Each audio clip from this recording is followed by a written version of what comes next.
Here we go. Yep. All right. Welcome, everyone, to a regularly scheduled board meeting of the Oceanside Unified School District Board of Education. This is a public hearing. We have, I think, a handful of speakers that wish to address the board, and we'll start with Ann calling out the first member who submitted. Ann? Hi, guys. Of course, I'm Todd Maddison, parent of Oceanside Unified Kids, candidate for school board this fall.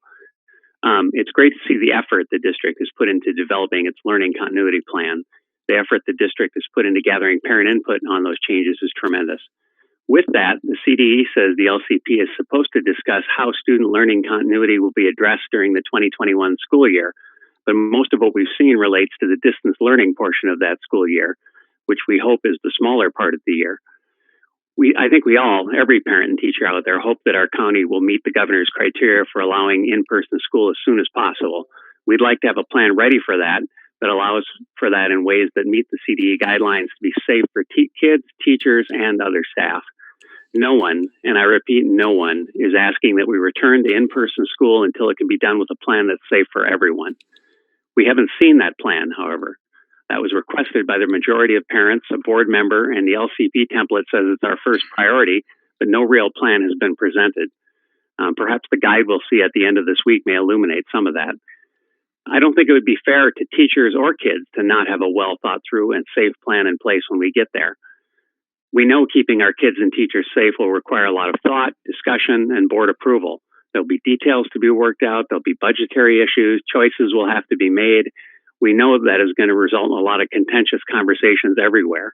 It's not going to happen quickly or easily. And again, we most certainly do not want to rush into this in a way that might result in plans that are not safe for kids or teachers. Our district has now had several months to put this together. It apparently now has $14.9 million to use to fund that plan. It would have been nice to have seen that tonight, but we didn't. When will they do what the parents have clearly asked for and present that plan? As always, any parents listening to this who want to be part of that conversation are welcome to join the Oceanside Parent Network on Facebook. Search for Oceanside Parents, join the group to discuss. We welcome that discussion from all sides. And I would also recommend, as someone earlier said, anyone interested in joining parents who feel our schools should be open safely as soon as possible should go to openourschools.org as well. Thanks. Thank you, Todd. Next speaker. All right. Thank you. We will move to the next and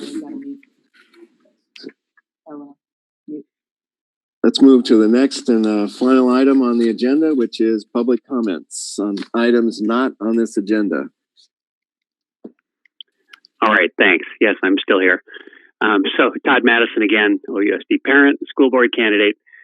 We've seen the learning continuity plan, but now I'd like to point out another path the district could take, which involves the waiver process. That should be added to the list of all the options we can do that Eric mentioned.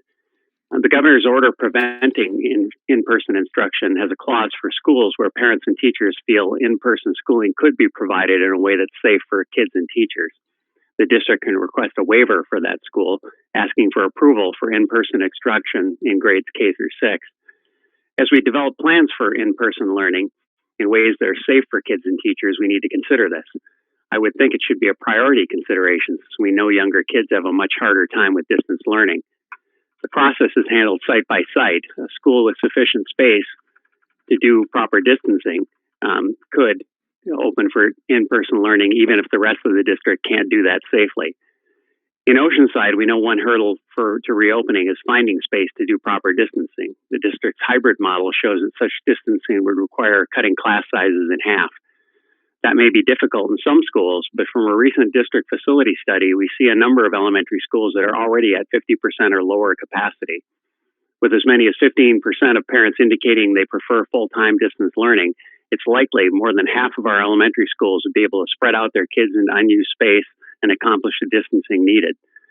Laurel, Libby, North Terrace, Santa Margarita, and Stuart Mesa are all near or below 50% capacity, which means we could easily cut their class sizes in half with plenty of spaces to expand for distancing purposes.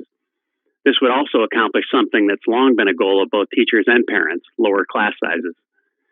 In the last LCAP survey that asked that question, before I was no longer there to insist it be included, a whopping 66% of teachers indicated smaller classes was their highest priority for the district. It was also the highest priority for parents. The district and the board have completely ignored that every year, choosing to spend their money in other ways other than class size reduction.